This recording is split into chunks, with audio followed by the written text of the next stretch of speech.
dès lors qu'une personne non blanche arrive dans une position d'autorité, arrive dans une position possible d'incarnation de la France, elle est confrontée à une contestation de sa légitimité.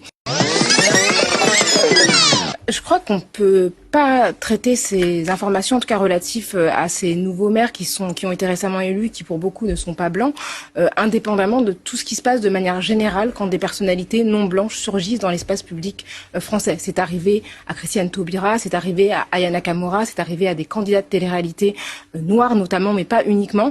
Dès lors qu'une personne non blanche arrive dans une position d'autorité, arrive dans une position possible d'incarnation de la France, elle est confrontée à une contestation de sa légitimité. Et là, ce qu'on constate avec Bali Bagayoko, c'est qu'il a d'emblée été traité comme un intrus. Le fait qu'on ait pu croire une seule seconde qu'un élu de la République ait dit que sa ville deviendrait la ville des Noirs, ça en dit long sur la projection qu'on fait sur la capacité des personnes noires à gouverner pour tout le monde. Une interview où il avait dit la ville des rois et du peuple vivant. Il y a eu un montage, ses propos ont été tronqués pour lui faire dire la ville des Noirs. Et ça a été cru. C'est-à-dire que le fait que ça a été crédible, ça en dit long sur le fait qu'on ne considère pas que les personnes noires puissent légitimement gouverner une ville, en tout cas être maire d'une ville et de le faire pour tous les habitants indépendamment de leurs origines.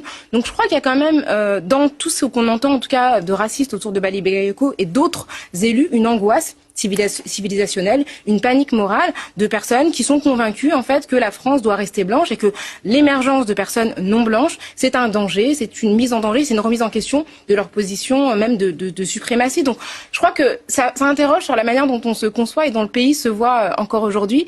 Et voilà, quelqu'un comme Bali Bagayoko, c'est un élu de très très longue date. Il a été vice-président du Conseil général de Seine-Saint-Denis, il a été maire adjoint, il a été élu une première fois en 2001, c'est une personnalité très connue à Saint-Denis. Et le fait qu'on l'ait même accusé, qu'on l'ait interrogé sur le fait que les cités aient survoté, alors que moi je trouve que c'est une très très bonne chose, que des personnes qui soient habituellement abstentionnistes votent parce qu'elles se reconnaissent dans un maire qui a grandi dans leur ville, c'est aussi une question. Et le fait qu'on lui demande s'il était dans la main des narcotrafiquants, encore une fois, c'est le genre de questions qu'on ne pose pas aux élus quand ils sont blancs, même quand ils sont élus dans des cités où la délinquance ou le narcotrafic est très très présent. Donc je trouve que c'est quand même...